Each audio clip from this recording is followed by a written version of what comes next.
kind of funny because I've had the exact same experience kind of happen with getting a new house, having piping problem. Although mine was more the pipes were missing. What? So between when we had the house inspection and everything before buying, right before settling, to when we moved in, someone had broken in and stolen all the copper piping. Oh, jeez. So all the It wasn't water, me. all the water,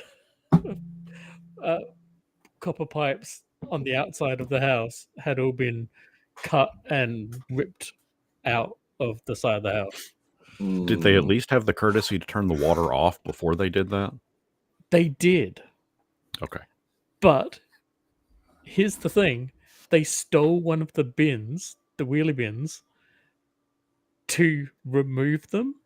So they hooked all the copper piping, put it all in a wheelie bin, and then wheeled off with it.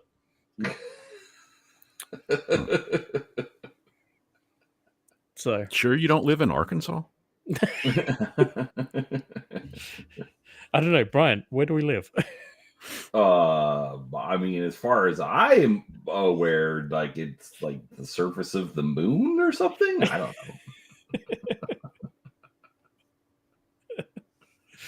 know. Yeah, I know it's bad everywhere. Luckily, we don't see too many issues with that, but yeah, that's nuts. So, it is kind of funny though that it went like between the inspection and closing on the house. That's when it all went down. Yeah. Basically, in like the month and a half ish that no one was living here, technically speaking, is when it all got stolen. And when we finally figured out what was wrong, and I called the real estate agent about it, he was like, this is like the 5th call I've heard about that on a house I've sold. Oh, jeez. Because it just keeps happening up here, like up in the northern area. And it's just like, people need another pastime, seriously. So I've got kind of a fun fact for you. Yeah. The moon has a temperature range of between negative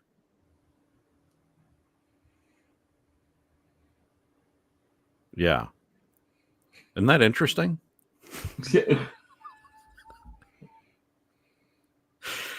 Sorry, it has a temperature range of between negative 424 degrees Fahrenheit and a blistering 250 degrees Fahrenheit.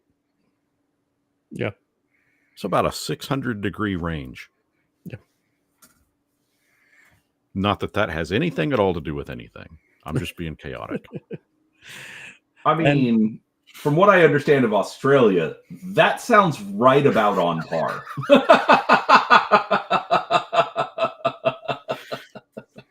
Okay. Fair enough.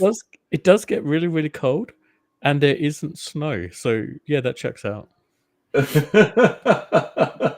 Fair enough. Yeah. And Grumpy, yes, I did call the police to have to report the copper thieves, because otherwise the insurance company wouldn't take the claim. Because did you know something about Australia? Insurance companies pay out when you have something happen. Ours just argue with us. Repeat that? In Australia, our insurance companies will pay for the thing that you're, like, covered by. Right. Yep. Oh, I have no doubts that it would be far cheaper for me the next time I get a kidney stone to fly to Australia to have it extracted and fly back to the United States. I have no doubts of that. Well, yeah, because I'm pretty sure you're like my second cousin or something, so you're technically covered under my healthcare. Right, So. right. I'll go with that. Hey, one thing about the English diaspora, all of us are probably some brand of Scotch, Irish, English, something that we can trace a line somewhere. Yes, but the last time my ancestors were in Ireland was my grandmother, so a bit more stronger than you guys. I'm just saying that it's a good possibility.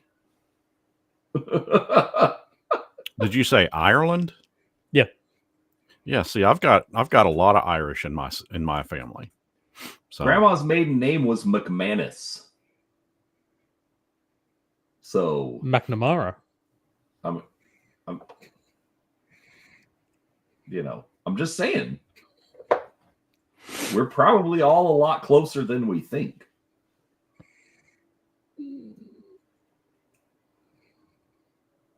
No, I think your McManus, I believe, is Eastern Island clans. No. I just know it's out of Ireland somewhere. See, no, silly Americans with your. Blip, blip, blip, blip. If you can't even trace your ancestry to which clan you're probably from which region, no. No. It's probably there somewhere. I just haven't done it. You also forget Mormons are huge in the whole genealogy thing. Okay. Oh man, I'd be a really good Mormon then. And Grandma was a champ and loved it. So the church actually has if you've ever seen ancestry.com, that's owned by the LDS Church. And like you can go on there and like see your genealogy, like the church, like all the genealogy resources are free to anyone. And you just have to have an account. Right. I went on there and I mean it's been years since I was on there, and it's been like it like they've got it back to like the 1400s or something, just on the patriot the father's line. That's what I meant. So 1400s. I don't remember it's a lot. My family's in the Doomsday Book. I don't know what that is. It's the book that spells out Doomsday. It's from the Marvel. It's from the Marvel multiverse. The Mad Doctor wrote it. He likes green. Wears a mask. And real quick to address grumpy old Slon, that's a much more involved question. Your phrasing is off, but the general idea is yes, it is true, but I'm not going to get into it on this show. Feel free to hit me up sometime, though. There you go. Guts has informed you what it is. How to tax for dummies? So when the Normans invaded, that whole thing, they disliked the fact that the English didn't really have a efficient way to tax everyone. So they started basically a register, and the native Britons called it the Doomsday Book. because it came off that way. Makes sense. I've never heard of it. Oh yeah, it's a big thing. Also noted for historical references because it lists basically all the families at the time, and then everyone. I'm watching you.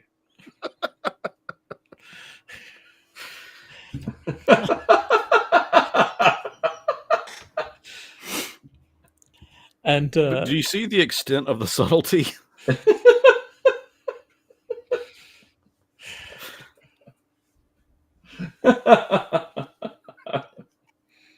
we're trying to have a professional conversation about, Talking Drek. Professional conversation about Drek. 1900s. And I'm just sitting here trying to be all chaotic. And you're just like, I am opposite now.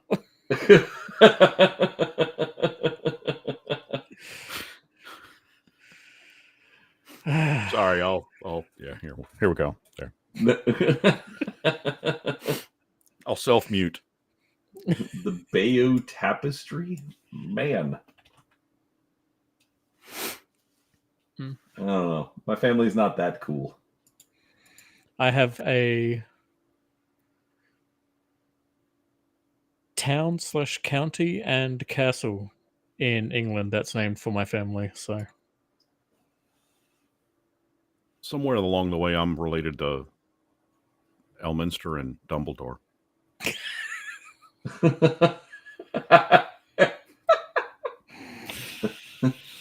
This beard doesn't just grow; it's a family heirloom.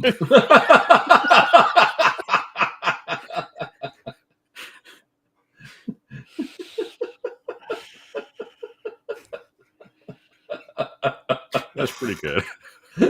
I encouraged this. I've made. Yeah, it's all your fault, man. It's all your fault. If you two weren't going to show up, had a whole thing I was going to talk about, like the stuff I've got planned for crafting, my multiple page list of crafting stuff in the 3.5 game, and that my advice is going to be doing and stuff. And instead, we've got Backwards Man and and me, the pot stirrer. The pot stir? Pot stirrer. Oh, pot stirrer. Okay. Only marginally less bad than what I thought you said. So.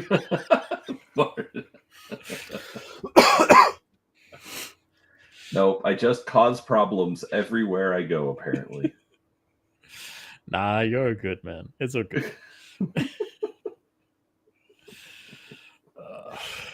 Anyhow. Does this episode mark like the end of our third month of doing this weekly? Pretty much. Wow. Wait, well, this one's, technically next week. Oh, technically, huh? Well, now you're a stickler for finer details. No, it's just that how many weeks are in a year? 52. 52 divided by 4 is 13. So, how many months in a year? 3 or 12. So 3 months is more actually around 13 weeks. Buzzkill. Boo. Usually, I just realized my microphone's behind my monitors. Get off the stage.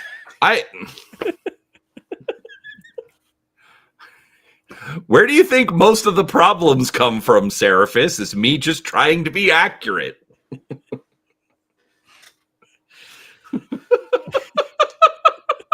I just make stuff up as I go along. I mean, that's the role of a DM, right? In some cases, yes. Oh, But when your players call you on something and saying, no, that's not what you did, but you Hey. as the game master insist, no, this is exactly how it is. good. Any of your family around? I mean, there's one asleep above me right there. There's one asleep above me that way. And But asleep. So yeah, not- everyone's asleep. Yes. Okay. So you know the thing that we're planning at the end of the deep dive. Yes. So you know how I was having trouble trying to figure out what starting equipment should be for that stuff? Sure. Well, I was, but regardless. It turns out that it's in that for the artificer, that information is in Shan, the City of Towers. The artificer's starting equipment. NPC guide from level 1 to level 20.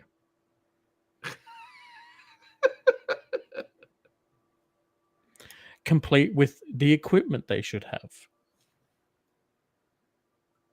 I mean, Because, you know, why would you want to put it in, like, I don't know, the main campaign setting book, or the magic book, or the races book? You know, one of the core books. You know, I can even understand the player's guide because, you know, they already put the epic level artificer in there. Why the fuck Shan? I think I have an answer, but I'm going to let Brian spew whatever nonsense he's dying to get out.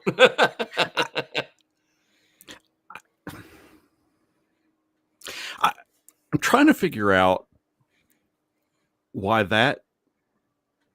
trying to figure out an artificer starting equipment has any bearing on whether or not Gur has family around. Is it that sensitive of a topic? Well, I mean, that's a great question. That's a fantastic question. I'm like, is he going to say something that's going to make me scream? For the record, I work from home in the middle of the night taking customer service calls. Okay. Sometimes I have a short temper. In the 4 years that I've been working from home, there have been 2 instances where I woke up my family. Wow. Okay. None of that questioning, Seraphis, is even remotely near the level at which I would react in such a way to wake up my family.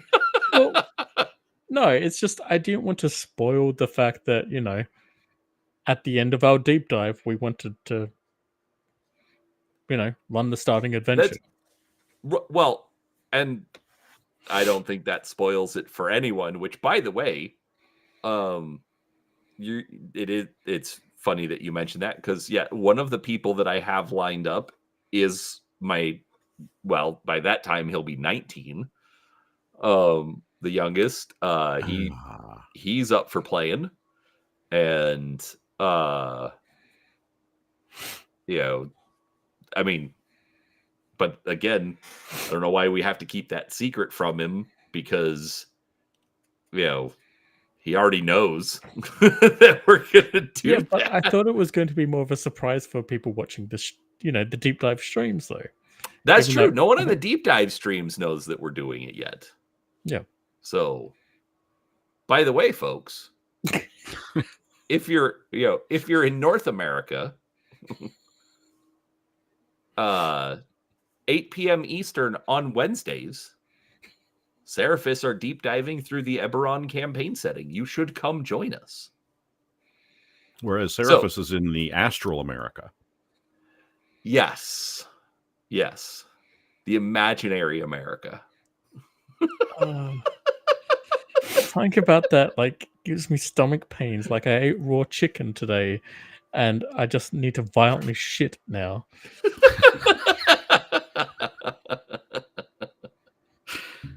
Which, guess what happened to me today? You ate raw chicken? I got served a chicken schnitzel, and it hadn't been cooked through in the middle. Wow. I found out 2 bites too late. So I've had a Yeah, that happened to me at fantastic Burger evening. King once.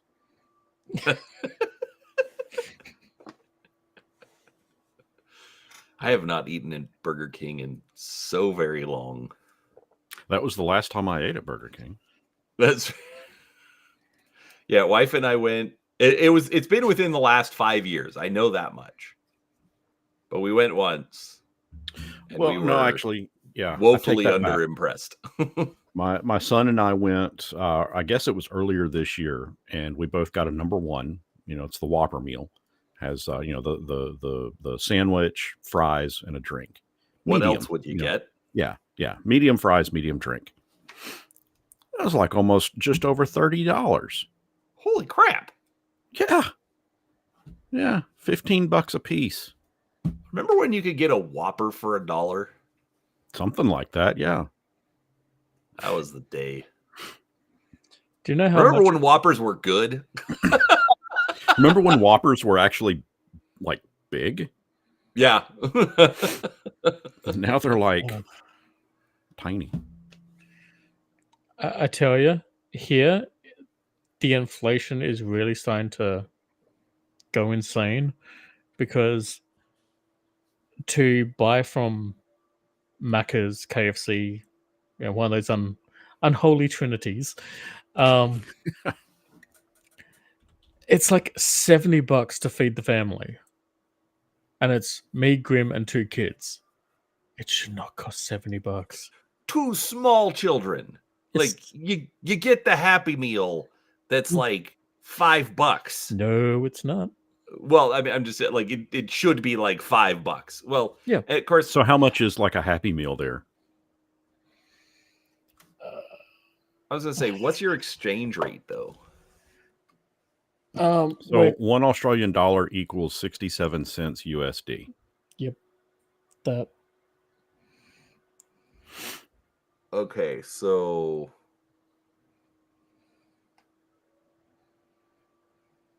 about 4 to 3, I think. A little bit over, yeah, a little bit over. Right. But I mean, just roughly. Yeah. Yeah, that's super expensive. For some reason, my brain always says like Australia is like 3 to 1. I went to go yesterday to get some heavy cream to make some biscuits with, right? For a quart. $9 for a quart of heavy cream. That's what? Yeah. I mean, that's not even enough cream to fill this cup, this mug. $9. I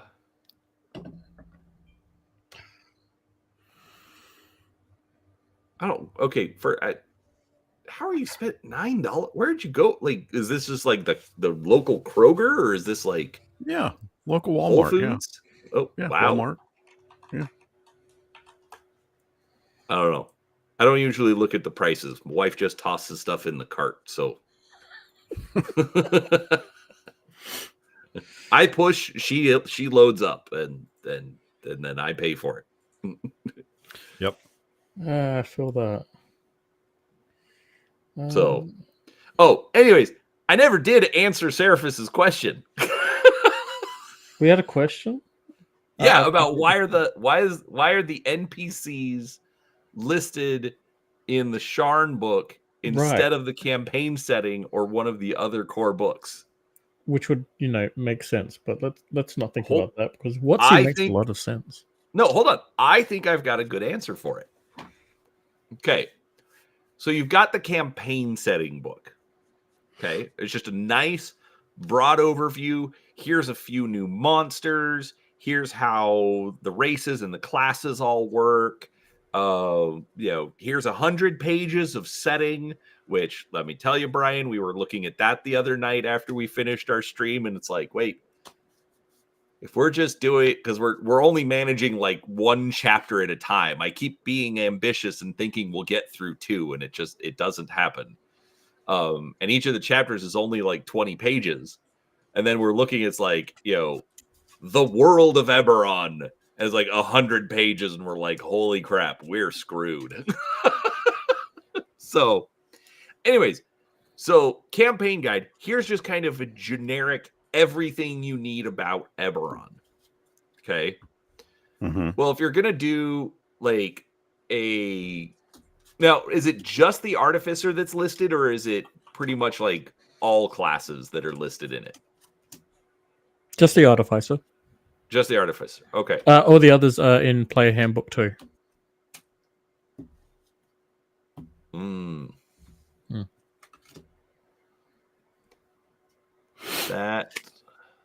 Well, okay. I'm still going to stick with this as why it would be my answer. Okay, so if it came out Player's Handbook 2, which would have come out after the D&D 3.5 Player's Handbook, and most likely after the Eberron campaign setting had come out. Okay. So where are they going to put it? Well, the Sharn City of Towers is sort of the campaign setting within a campaign setting book. So therefore, I think that's actually a good spot to put it, because it's, more campaign setting kind of stuff. No.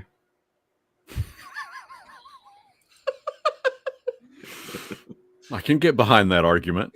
I was going to say, nice refutation there. Again, it's for the players. Well, it's partially for the players, or it's partially for the GM. So why wouldn't it be in a book more suited for them? This was a TSR book? No, this was No, WotC. WotC. Oh, well, that explains it. Yeah, They exactly. can't create an adventure book that's exclusively an adventure. They can't create a DM's material book that's exclusively for the DM. They never could. By the way, just quickly, the burger Happy Meal for, well, what you guys call Burger King, is $8, and the nuggy version is $11 in Australia. It's chicken. All right, so How is the chicken more expensive than the beef? Which is funny because we use our own beef, so here, a Hamburger King Junior meal is $6.49. A 4-piece chicken nugget meal, again, this is for the kids, is $8.19. And this is where it gets really fucked up, right? Okay, a 4-piece chicken nugget meal is $8.19. 4-piece, $8. 6-piece is $6.99. Yeah. According to the Googles. But again, it's chicken. But a 4-piece is $8. A 6-piece is $7.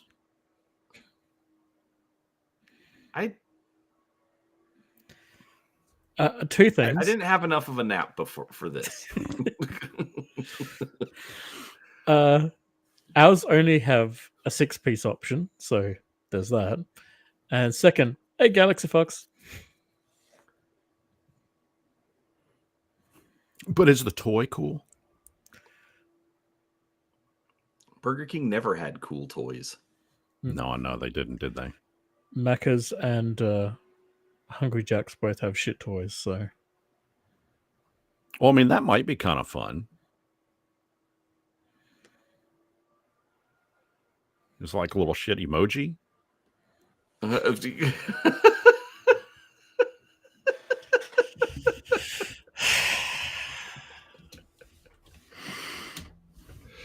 My wife hates it when I do that too. I do remember though when we were married. I do remember when the toys were actually like semi decent, not great, but like. Oh yeah, decent. We'd get like Transformers and I think they had 1-year GoBots. I mean, it was kind of fun stuff. I Right. lost a couple of mine, but I definitely still have the drinks transformer, the little shake transformer. Yeah. Remember, like the straight up transformers that they did from Mhm. McDonald's Yep. Mhm. that were like ridiculously legit. Yes. And I have the fries one. Yeah. Yeah. Yeah. Wow. I- I've lost. I mean, I had that. It's long since been lost, but that's cool. In fact, if And- I can, before next stream, I'll dive into the shed because I know which box it is in there. It's my transformer box. I'll get it out to show everyone next stream. And I missed this, but evidently back in June, they had for their toy Burger King, for their toy Ultraman Rising. I don't know what the toy was, but that was the theme of it, was Ultraman Rising. Yeah. Sadly, like the way they've all gone these days, it was probably like no better than like your little plastic green army man, who's just like static pose. You I'll guys take still a get look and army see. men? We get cheap plastic cup crap. You don't see it very often, but I see it occasionally. Ugh. Oh, I've never seen. We haven't gotten anything like that I've seen for ages. So Well, no, I'm not talking. I'm not talking at like McDonald's or whatnot. I'm just saying like the toys. It would just be like some static pose figure. Whereas when we were kids, it would at least have at least like 3 points of articulation or something, Yeah. or the Transformers. Oh, I remember when episode 1 came out. I think it was episode 1, or maybe it was when Lucas remastered the originals, and KFC was doing a promotion where they were doing the essentially the mechs and vehicles from, I say mechs, that's not really right, is it? The vehicles from the original movies, and I ended up getting the 80 ST and 8080. That was really cool. I think somewhere I still have, I think it was McDonald's that did a limited run of Pokemon cards. Yeah. Yes. Yep. And the worst part is that some of those promotions just go completely sideways. It's Yeah. like, oh, Pokemon cards, and they like nobody like actually gets them because they turn into Bluey coins. Right. The employees take them all first. Yeah. I was tempted to make that joke, and then I was like, no, that pisses me off too much. And then you went and did it anyway. Again, stir in the pot.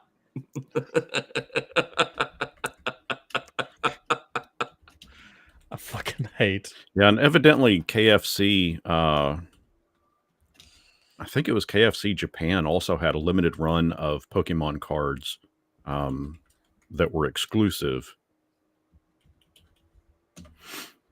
just to Japan. Yeah.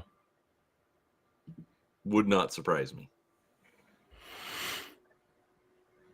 Yeah, but Japanese food in those places is also like real food as well.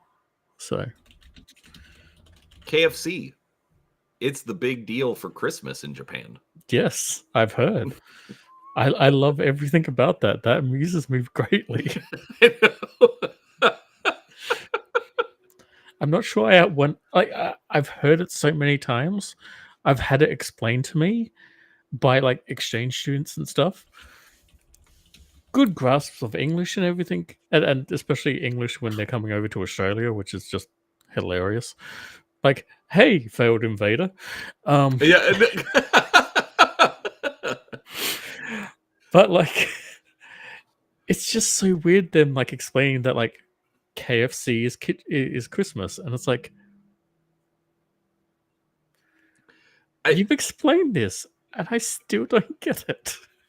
The only explanation that I've ever found, which is also like literally saying, we think this is what happened, don't quote us on this. It's just kind of like the best we're able to figure out. It was like some like missionary or Catholic priest or something back in like the 60s, because obviously KFC wouldn't have been around much, especially in Japan, much earlier than that. Like wanted like a Christmas turkey or something, and the best they could come up with was the KFC. Chicken nuggets. But so that's why that's why it sort of ended up becoming a thing, because that was the closest they could get to like a Christmas turkey. Oh yeah, So- because like Catholicism is like a weird sect in Japan, isn't it? Yeah, Christmas isn't a holiday. I mean, they kind of celebrate it, but like you don't get the day off. Yeah. So I think it's funny Australians who are like raging over the fact that we want to change Australia Day, when real Australians are not angry that they want to change Australia Day. They just want to make sure they've still got that holiday, because They just want the day absolutely off. we love our day offs, basically. And it's absolutely hilarious that if you boil down a lot of these people's argument, it's really just, I still want my day off. They don't really care if it's Australia Day or not. wait, so when is Australia Day? Clearly, it's that important. It's never been important to me, so I think it's January 26th. Okay. That's me converting it for you guys to understand, because apparently you guys don't go day, month, year like a normal person. Well, I mean, we'd say January 26th. Yes, but I was going to say 26th of January, which sometimes we also say. No, you're thinking of when we write a date using just numbers. Speaking, totally different story. Your country is confusing and I do not like it. Mine's made up, so therefore the rules are variable. I was going to say, at least we're real. All right, so then when do they want to change it to? Or are they just trying to abolish it because of your, colonial, crimes? Well, see, that's the thing. They mainly want to change it from January the 26th, because that's kind of when the Poms arrived and kind of did a a little wee bit of a genocide. And some people in this country feel like that's probably not the right thing to celebrate. Right. So, because again of your colonial crimes. Yes. To which some of us are more accountable than others. Others settled here. Again, that's fair. So when do they want to change it to? Yes. Hold on. Talk amongst yourselves. Make sure you demonetize my channel. Okay. Bad thing to say. He wants us to demonetize his channel? Hold on.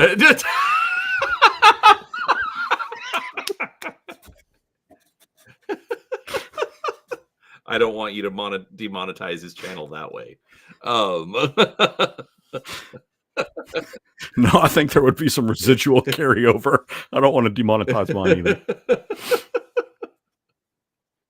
What did he say? Demonize? I mean, I think we're doing that just by being here. Fair enough. So I'm perusing through eBay. Okay. On my other screen here. And I'm looking for old D&D books like we talked about. The advanced D&D. Yeah, like what we talked about. And I'm not really finding any that are in kind of beat up condition or old. Well, I mean, there are a few, but like I'm looking at one now. It's a player's handbook. I mean, this thing is in shreds.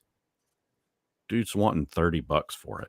Oh yeah, I've shown you the stuff that I've seen at the used bookstore, and Yeah. sometimes they're in decent quality, sometimes and decent is like high praise. I Understood. Yeah. I rarely see old stuff that's in really good condition. But I mean, that's just the matter of time. And to be honest with you, I mean, as long as the binding is intact, I'm okay with it. But I kind of don't mind seeing gaming books that are a bit more roughed up. I try to keep my stuff nice. No, I don't either. But at least it shows Yeah. that it was used and it was loved. Yeah, well, and it's honestly for me, I find it kind of a bonus if somebody has written notes in the book. Oh yeah. Like, I mean, I don't want it like, completely scribbled and eradicated or anything like that, but or redacted, I mean. A couple of but highlights or I little do yeah, a couple of highlights, a couple of notes, like, change this monster's strength from 11 to 14 and you're Right. good to go. Stuff like that. I find that kind of stuff kind of fun.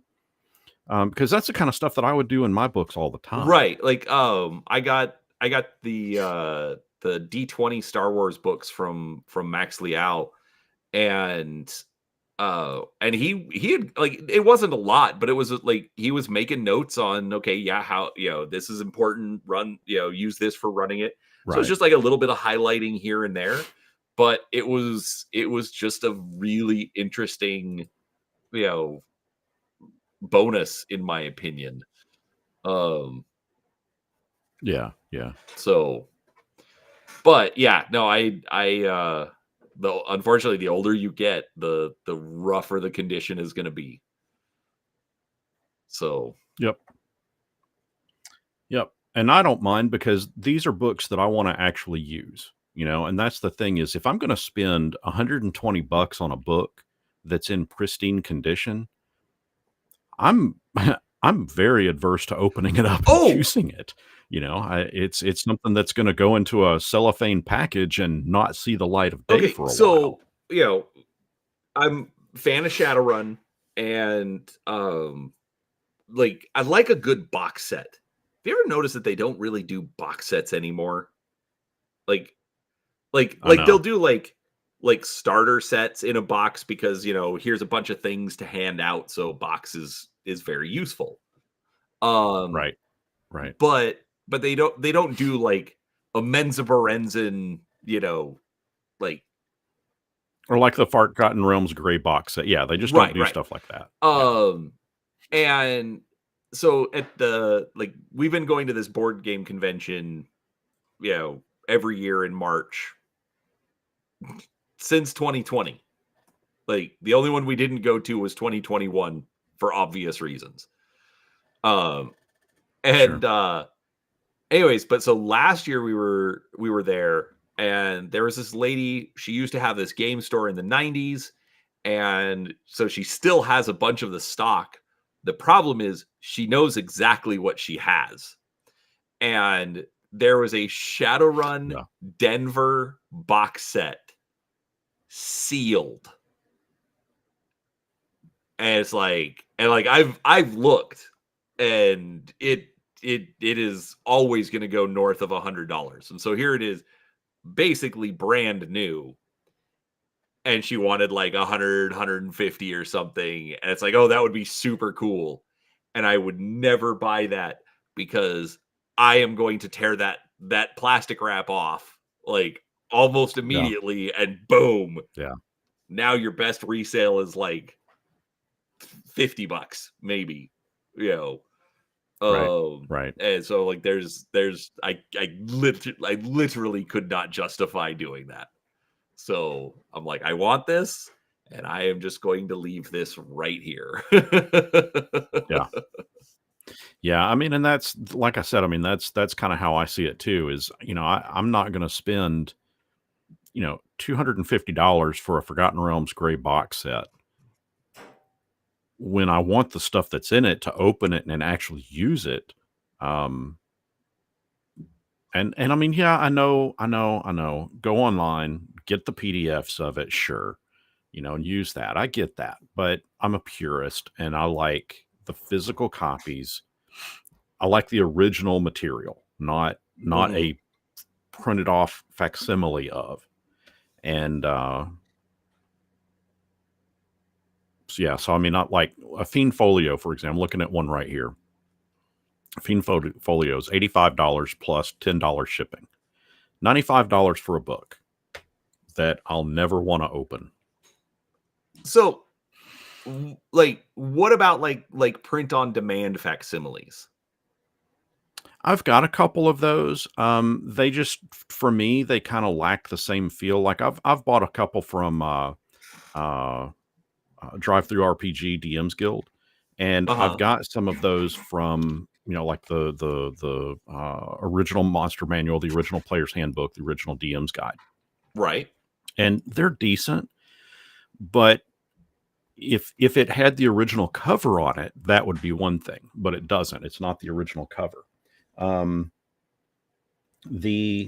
course, I say that, and hold on.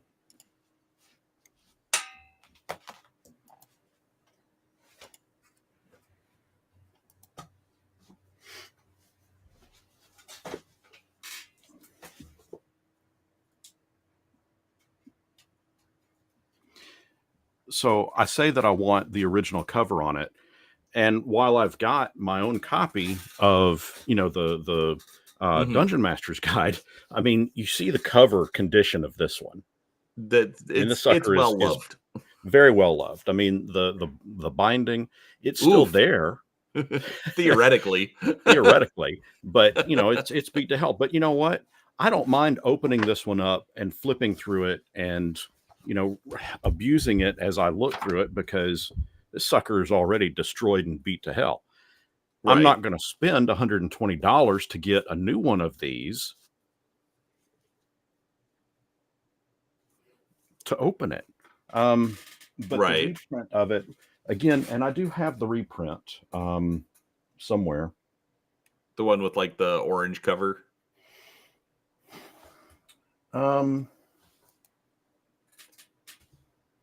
Hold on, stall for me for a second. Yeah, I mean, I'm looking at the. I'm going to call it the anniversary edition. It was like when they not the 40th. Well, maybe it was the 40th anniversary. Yeah, I think that's what it was an anniversary edition or a collector's edition. Right. So it's got like a little piece of art that like pays homage to the original cover, but it's definitely not the original cover. Yeah. And yeah, I get what you're saying. I mean, but even then, like the Player's Handbook. Yes, that one. The Player's Handbook, they want, if you want a print on demand hardcover, it's $30 for the Player's Handbook. For the Dungeon Master's Guide, $53 for the print on demand book. Yeah, and I mean the innards of it are decent enough. I mean it's legible, it's clear, it's crisp, and it could be used. But I don't like the cover. And when I'm using it, specifically if I'm using it in a video, right? I want the wow factor of the original cover. You know, there's something that's like, you know, when I'm doing a video and I pull this up and you see this, there's a little bit of a, oh, that's old school stuff there. That's cool. Right, right. Versus I'm doing a video and I'll pull this out. What the hell is that? Right. I don't know what that is. I don't recognize that. No, I totally understand what you're saying there.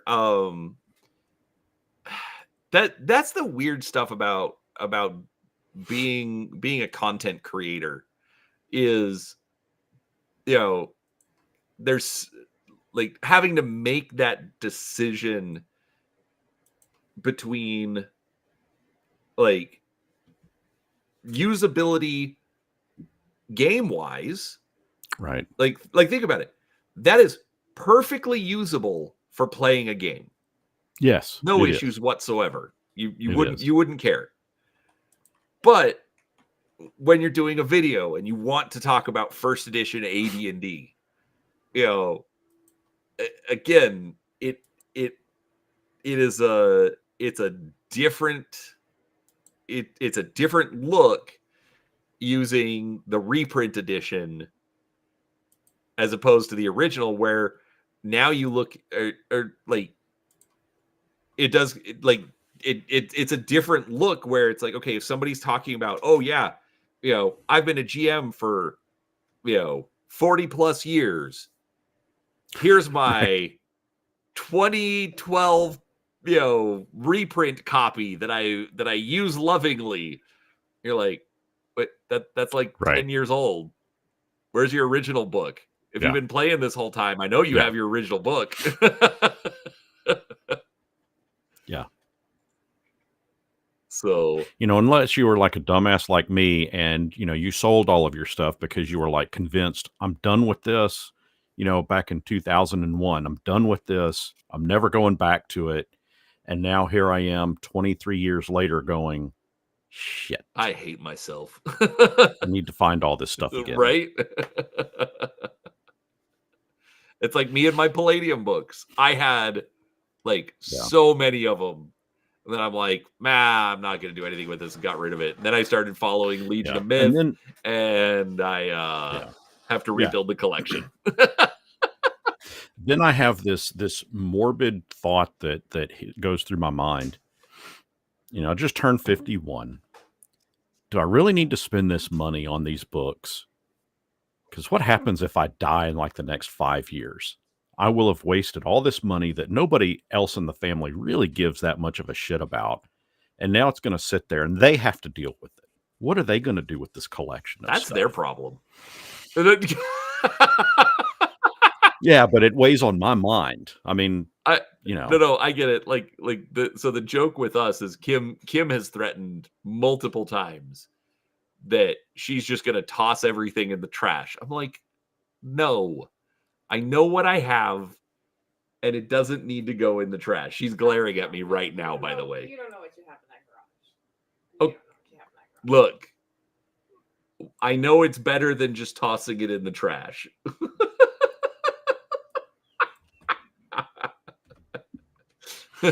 So I keep telling her, it's like, no, you let the boys pick through, take whatever they want. Let them fight it out. eBay the rest of it if you want, or at least go, you know, turn it into the used bookstore and get 25 cents on the dollar or something. Now, we've all geolocated that bookstore, haven't we? So that if you happen to die, or when you happen to Mesa, die, Arizona.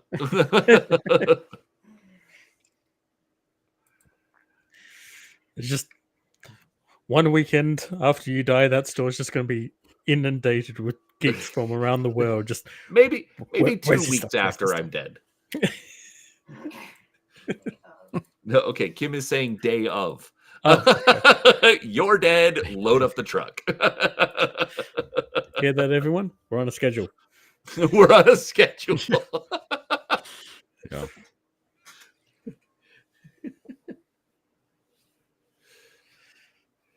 Kim will probably find a way to eliminate me at some point. Well, that's because you keep revealing she's your CIA handler. Sorry, NSA handler.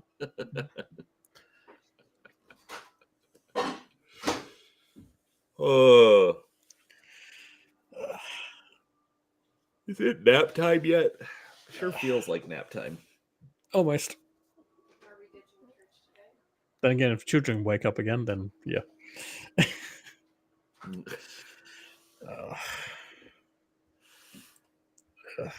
Apparently, Saxious is concerned for my safety, I think.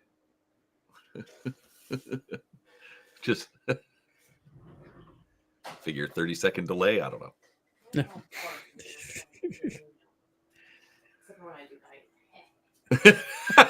night. The goths in Rome. Hey kids, can you come over and help me throw away some junk?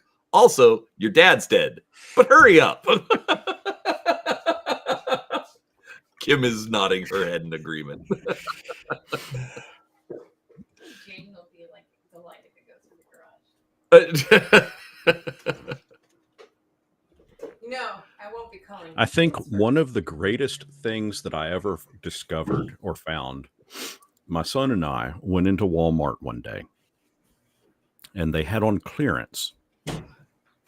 I'm going to make everybody sick for just a moment because the camera is going to move. Motion sickness.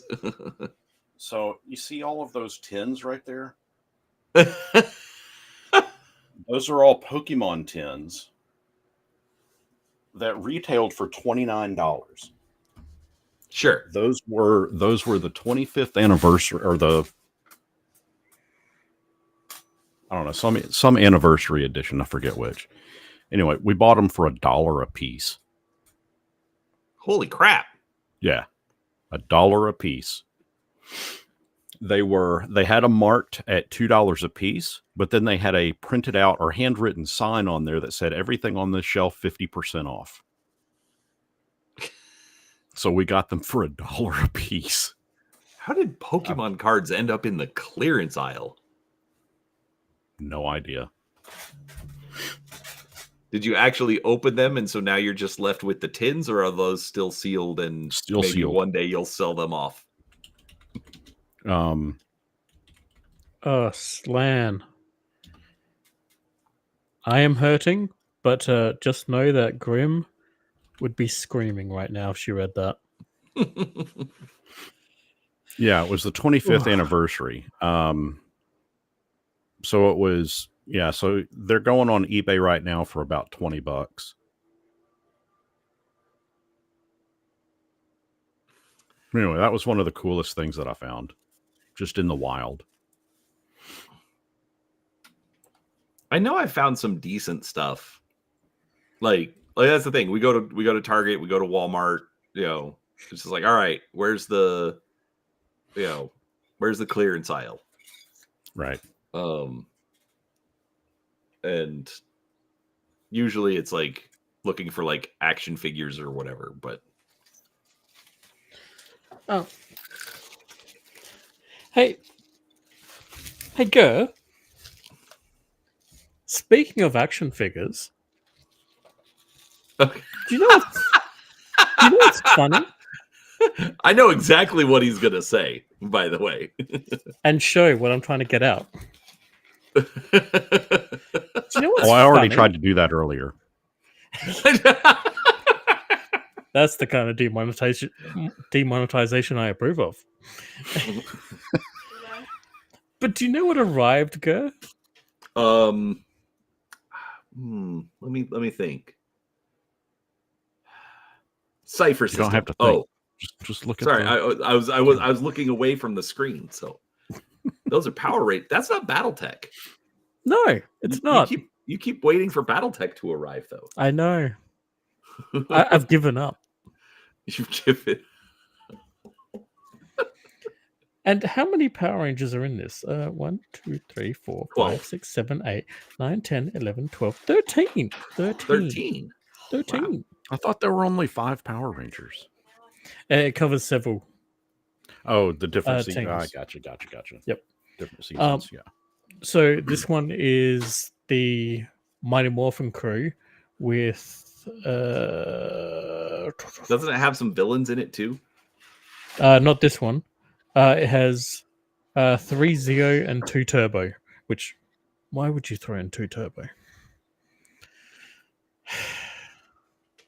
I don't know anything about Power Rangers. Power Rangers Turbo was based on the Sentai series that was kind of a parody of the Sentai franchise. Sure. And like they had talking cars and like their way of getting around was in like these little go-karts and stuff like that. Like it was a proper parody. Sure. But Saban decided to full on. I'm watching you. I was gonna say I caught that one too. But yeah, no, Saban full on just adapted it. And anyway, so we also got this one. And that's the box of villains. No, this is the box of second wave Rangers. Oh, okay. Mostly 6 Rangers. 6th Ranger. So we've got the Silver Ranger from In Space, the Phantom Ranger, all the Psycho Rangers, surprisingly. RPM Gold and Silver Rangers, and the Zeo Gold Ranger. The Mighty Morphin Green Rangers in the other box. So yeah, isn't it funny when like things you order arrive? And in the fact, things I order usually arrive. And even more surprising is when they're not in a warehouse being destroyed by a hurricane.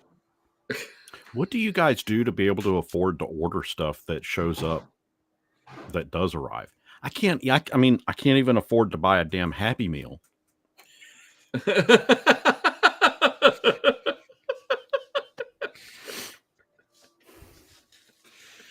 Now you're making me all depressed. I will, as I usually do, try to, ameliorate some of your concerns. There's my $5 word for the day. It's a good one. I was speaking to a friend of mine in Florida. And apparently all commercial buildings need to be rated for at least 125-mile-an-hour winds. So, theoretically, the warehouse wasn't being destroyed. Theoretically. Do you know what's also a theoretical? You getting your stuff. Catalyst Game Labs saying that they had already shipped out to the local hubs apparently was also a theoretical. Yeah, that was pretty much crap. By the way, I've got a script and I'm kind of sitting on it because my tally at the moment is at least 36 times I say the word cunt, and that's just cunt. Not including fucks and shit and crap baskets and any other colorful terms I use. And that's scripted, by the way. Yes. That was me just writing and just saying how I was feeling about CGO. So I'm the only reason why I'm just sitting on it at the moment is because I'm trying to decide if I'm that angry or not. All signs point to yes. Publisher touched you. Just point to the book where the publisher touched you. I would, but I don't have it.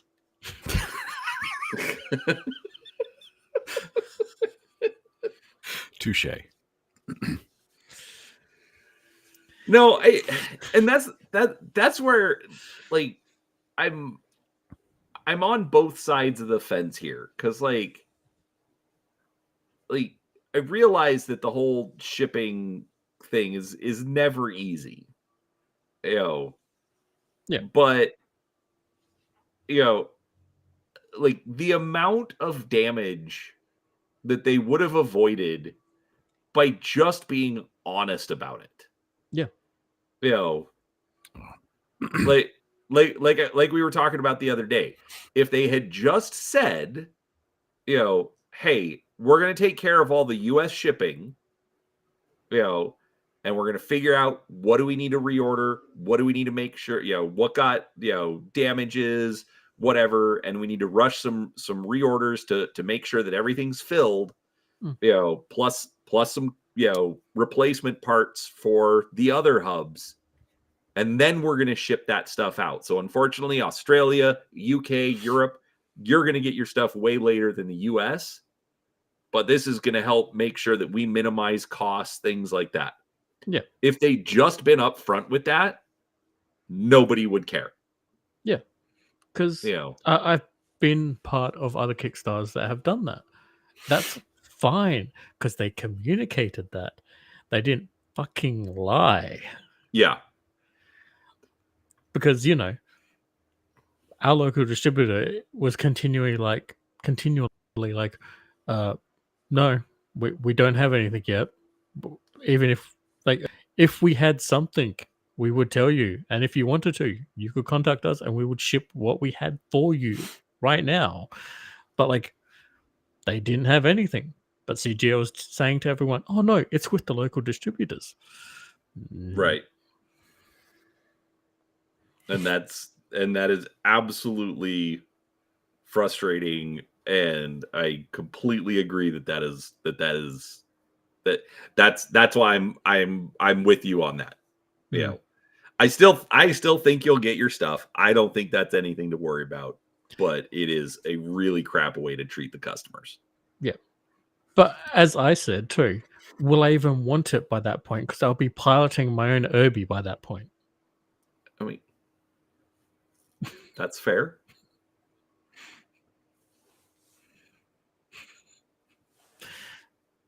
I think we've lost Brian on that one. I heard you're going to be polishing your own Irby. And I'm not sure that I didn't realize that that's what the kids were calling that these days.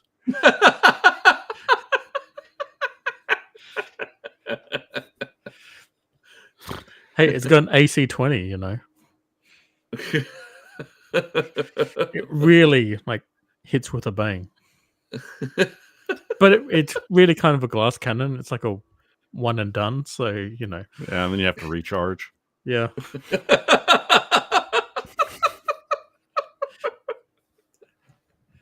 You know what the best part is? You're both getting this on like 2 different levels, and that's great. I'm getting it on the gutter level, I think. Whereas Gur can appreciate it on the side of, yeah, they are kind of like that, aren't they? But also, this is extreme metaphor for a lot of different stuff. The church wouldn't be happy about that.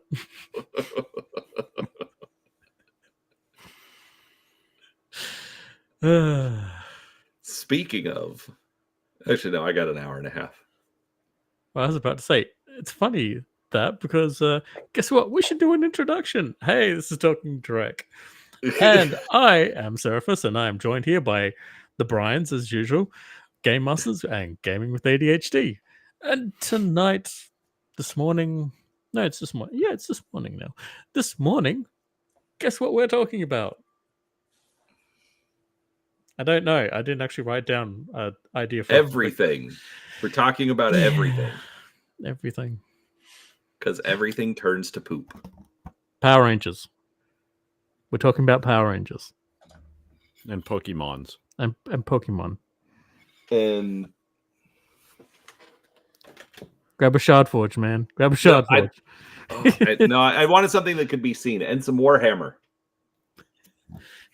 It's all minis all the time. All minis all the time.